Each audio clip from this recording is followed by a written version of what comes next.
The former president and presumptive 2024 Republican nominee is charged with 34 felony counts.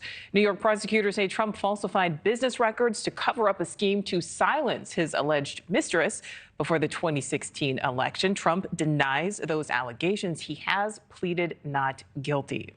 NewsNation does have team coverage. Brooke Schaefer is looking into the likely witnesses.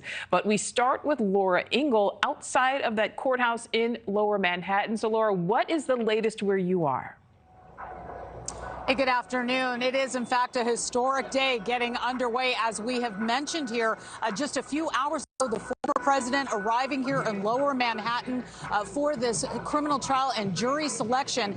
And we've long talked about just the media presence. I want to give you a look as we have somebody coming up here behind us. But I'm going to have Greg, our photographer, pan down here and show you the line of reporters. The media is here reporting on this day, the first time a U.S. president or former U.S. president has faced a criminal trial. We're going to keep moving the camera to the left, and right here behind us, you can see a huge group of Trump supporters. And as we swing back around, right here in front of the courthouse, right here in back of me, you can see now the kind of thing that we're seeing here at the courthouse. We've got Trump supporters all over the place as the prosecution gets ready to get underway here for jury selection. We have been talking about the possibility of finding an impartial juror for this case, finding 12 jurors, 6 alternates. How hard will that task be? That is the matter at hand right now. Now, Mr. Trump is ready for a battle, as we have mentioned, as he continues to fight against those 34 felony counts of falsifying business records.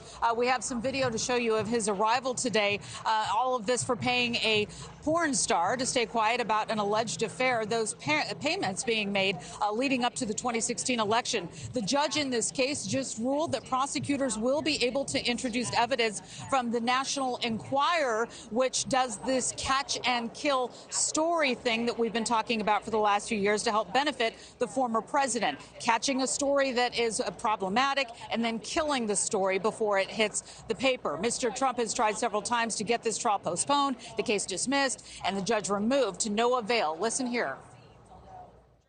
There is no case, and they've said it. People that don't necessarily follow or like Donald Trump said this is an outrage that this case was brought.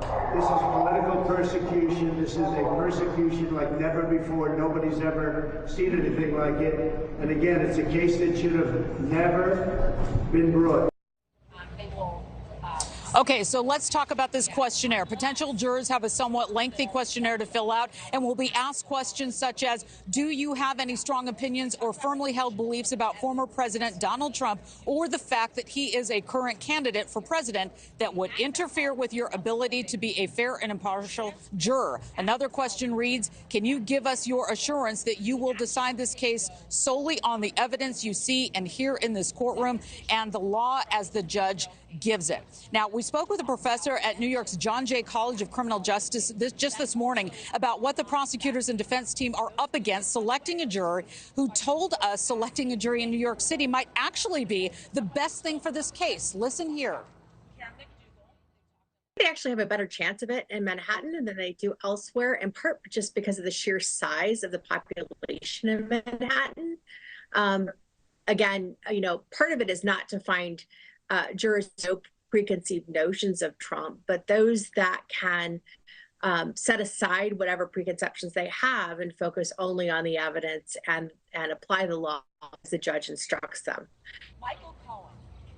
All right, so the entire grid of Lower Manhattan right now, all around the courthouses, is filled with protesters and also, you know, supporters of the process that's going on right now. You can see here some of the video that we shot. We've got Trump flags all over the place. The former president arriving through these streets, seeing his supporters. This trial is expected to last up to 6 weeks. Jury selection could take anywhere from 1 to 2 weeks. And I don't even think that we've gotten to the part where, for prospective jurors have even come into the courtroom yet. They're dealing with a lot of housekeeping issues. So here we sit, waiting for the next set of rules to be put in place by Judge Merchant. We've got a long way to go, obviously, with this case. We'll bring you more as it comes here in Lower Manhattan. Nichole. Yeah, certainly a long way to go on this one. All right, Laura, thank you. Thank you for watching. Go to newsnationnow.com to find NewsNation on your television provider. And don't forget to click the red subscribe button below to get more of NewsNation's fact-driven, unbiased coverage.